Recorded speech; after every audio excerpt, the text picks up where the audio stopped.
Alright, so this is Matthew Ferguson for assignment 4.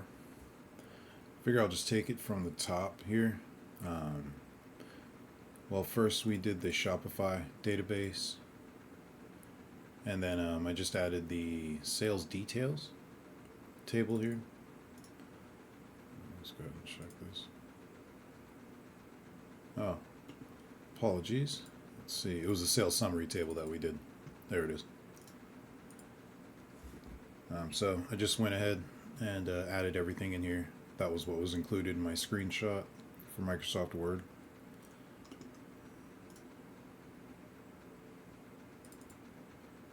For the second part, that was the Coug Hotel. First thing I did was add the reservations table here. So we got that all set up. And then we did the extra services table. That was set up as well. For each one, I set up stored procedures. I copied the ones that were made available verbatim.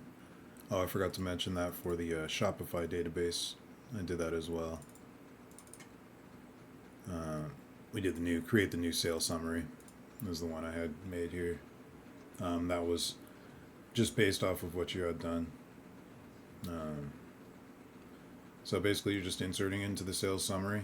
These are the areas that you're inserting into. I'm not familiar fully with the terminology just yet.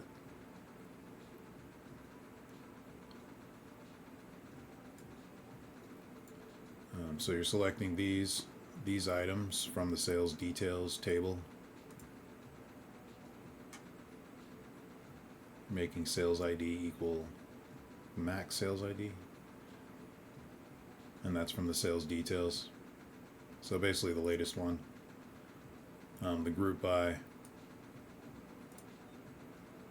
just makes it from your 3 tables, so it only gives you variables from sales ID, customer ID, and invoice date. So just groups it to 3 instead of a big list. Let's see, this just updates things if it was paid.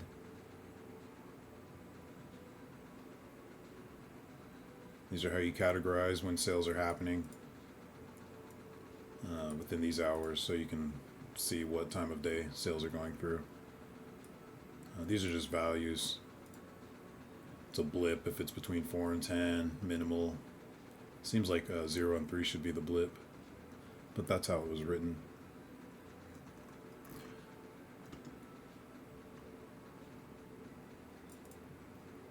Alright, and that's for the Shopify. But back to the Coug Hotel. I believe the first one I did was the to add the reservation. Everything is as usual. This just checks, make sure that the guest is actually somebody. If it's not, they kick it out. Make sure the rooms are valid. So I actually ran into an issue when I was filling this out. And it dates back to assignment 2, where I had not completely, I hadn't filled out my tables properly. I was still pretty new, and I didn't realize this. So it's been causing me some crazy problems that I had not been able to figure out until today.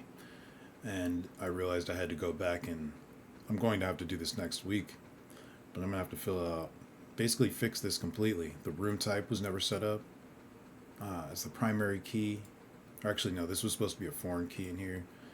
There was a lot of things that needed to be done with my formatting, and it just hadn't been done. So when I made my stored procedures today, I actually keep them here.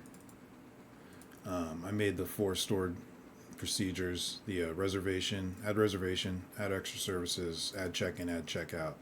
I wasn't actually able to execute the check-in and check-out because the room type ID was an invalid column because I hadn't completed this.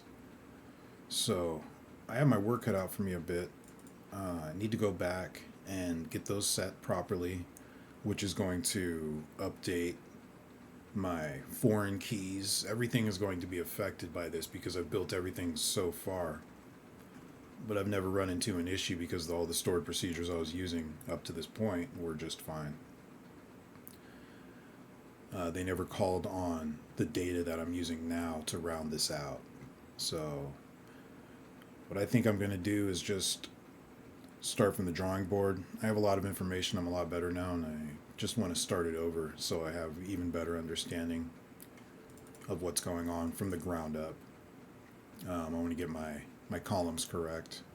I know this was meant to be explaining my stored procedures, but I figured I'd take the opportunity to explain where I went wrong because I'm unable to add them officially here. That's why you don't see add checkout yet or add check-in.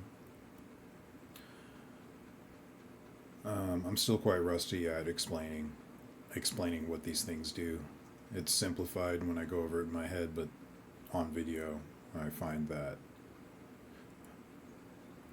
I'm still novice.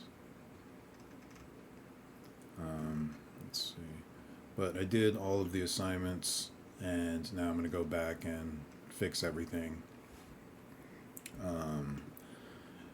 Yeah, I'm slow to grasp certain things. Explanation wise, this is a lot. It's pretty overwhelming for me. Majority of the time, I get it, but it's still overwhelming. And running into issues and errors and stuff like that is what gives me, I guess, a lot of experience.